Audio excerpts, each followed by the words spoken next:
Hi friends, welcome to Kavitha's kitchen. இன்னைக்கு நம்ம கிச்சன்ல மதுரை ஸ்பெஷல் உருளை பொட்டலம் எப்படி செய்யறதுன்னு பார்க்கலாம் வாங்க. அடுப்பு ஆன் பண்ணிட்டு ஒரு கடாய் வச்சிருக்கேன். இதுல நம்ம ஒரு 3 டீஸ்பூன் அளவுக்கு நல்லெண்ணெய் சேர்த்துக்கலாம். நல்லெண்ணெய் சேர்த்துக்கோங்க. ஒரு 3 டீஸ்பூன் சேர்த்தா போதும். இதுல ஒரு அரை டீஸ்பூன் அளவுக்கு நம்ம கடுகு சேர்த்துக்கலாம். கடுகு உளுத்தம் பருப்பு. அதே போல ஒரு 1/4 டீஸ்பூன் அளவுக்கு சோம்பு சேர்த்துக்கோங்க. இப்போ இது நல்லா பொரியட்டும். இப்போ இதில் ஒரு 4 வெள்ளைப்பூண்டு நல்லா பொடியாக கட் பண்ணி வச்சுருக்கேன், அதை சேர்த்துக்கலாம். கூடவே 1 டீஸ்பூன் அளவுக்கு இஞ்சி துருவுனது சேர்த்துக்கலாம். அதுக்கப்புறமா ஒரு பச்சை மிளகாய் பொடியாக நறுக்கினது, கூடவே ஒரு கொத்து ஃப்ரெஷ்ஷான கருவேப்பிலை, இது எல்லாத்தையும் சேர்த்து நல்லா வதக்கிக்கோங்க. ஒரு பெரிய வெங்காயம் இந்த மாதிரி பொடியாக கட் பண்ணதையும் சேர்த்துட்டு நல்லா வதக்கிக்கலாம்.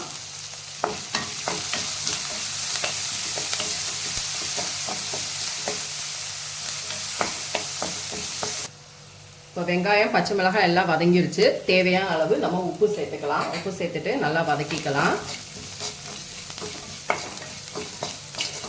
இப்போ இந்த ஸ்டேஜில் நம்ம மசால் பொடி எல்லாத்தையும் நம்ம சேர்த்துக்கிடலாம். ஒரு 1/4 டீஸ்பூன் அளவுக்கு மஞ்சள் தூள் சேர்த்துக்கோங்க.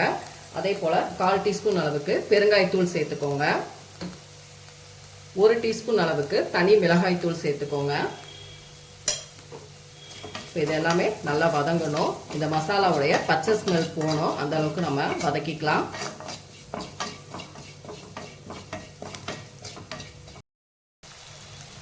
இப்போ நமக்கு மசால் பொடி நல்லா வதங்கிருச்சு. 2 டீஸ்பூன் அளவுக்கு நான் கடலை மாவு எடுத்திருக்கேன், அதை இது கூட சேர்த்துட்டு நல்லா கலக்கி விட்டுக்கோங்க.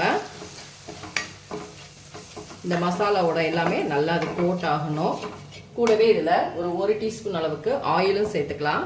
அப்போ உங்களுக்கு கடலை மாவு எல்லாத்தோடைய நல்லா மிக்ஸ் ஆயிடும். ஒரு 1 டீஸ்பூன் மட்டும் ஆயில் சேர்த்துக்கோங்க.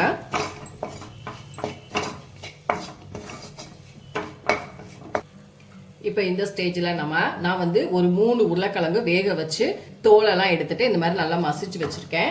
இப்போ இதை நம்ம இந்த மசாலா கூட சேர்த்துட்டு நல்லா மிக்ஸ் பண்ணிக்கலாம்.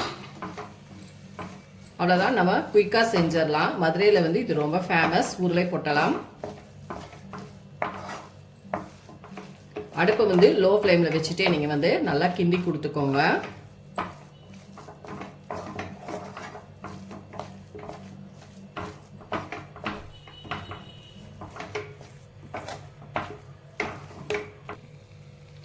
இப்போ நம்ம பொடியாக நறுக்கினா கொத்தமல்லி இலையை சேர்த்துட்டு நல்லா கிளறி கொடுத்துக்கலாம். நான் ஸ்டவ்வை ஆஃப் பண்ணிட்டேன். அவ்வளோதான், அருமையான ஒரு சிம்பிளான மதுரை ஸ்பெஷல் உருளை பொட்டலம் ரெடி ஆயிடுச்சு. இப்போ இதை நம்ம ஒரு பவுலுக்கு மாற்றிட்டு பார்க்கலாம்.